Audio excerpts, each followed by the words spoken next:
યુગ ઋષિનો સંદેશ. પરમાત્માની સૃષ્ટિ સચ્ચિત આનંદ સ્વરૂપ છે. પરમાત્માની સૃષ્ટિમાં બધે સુખ જ છે. દુઃખનું નામો નિશાન નથી. પરંતુ સમગ્ર કંકાસનું મૂળ એ જ છે કે માણસ પોતાના સાચા સ્વરૂપને ઓળખવા ઈચ્છતો નથી. પુત્ર તેના ધનવાન બાપથી વિખૂટો પડી ગયો છે અને પોતાને નિર્ધનની સ્થિતિમાં પડેલો અનુભવે છે.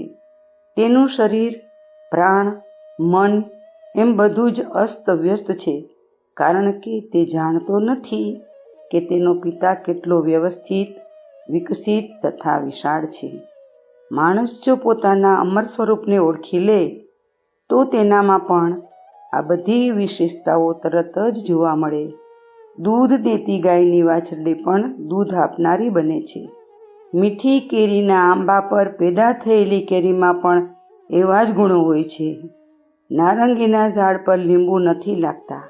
એ જ રીતે મનુષ્ય પણ ઈશ્વરીય ગુણોથી ઓતપ્રોત છે, પરંતુ અજ્ઞાનતાના અંધકારને કારણે તેની એ મહાનતાની તેને ખબર પડતી નથી.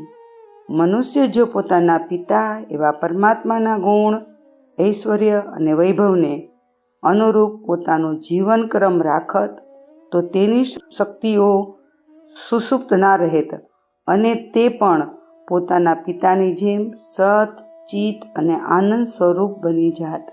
તમે પોતાને રક્ત, માંસ, અસ્થિ, મજ્જા, મેદ વગેરેથી બનેલું ક્ષુદ્ર શરીર ના માનો. આપ આત્મા છો. આ તથ્યને સારી રીતે સમજી લો.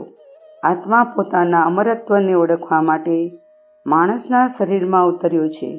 તેણે આ ઉદ્દેશ્યને પૂરો કરવો જ જોઈએ. તેણે અમરત્વનો આનંદ મેળવવો જ જોઈએ. આ ઉદ્દેશ્યમાં જો તે આગળ વધે તો તેણે આ અવસર મેળવ્યો છે એ સાર્થક થાય.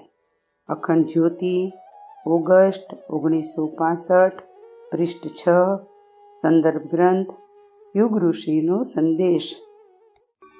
શાંતિકુંજ વિડિયો ગુજરાતી યુટ્યુબ ચેનલને સબસ્ક્રાઇબ કરો તથા બાકીના વિડિયોઝનો લાભ લેવા માટે બેલ આઇકન જરૂર દબાવો.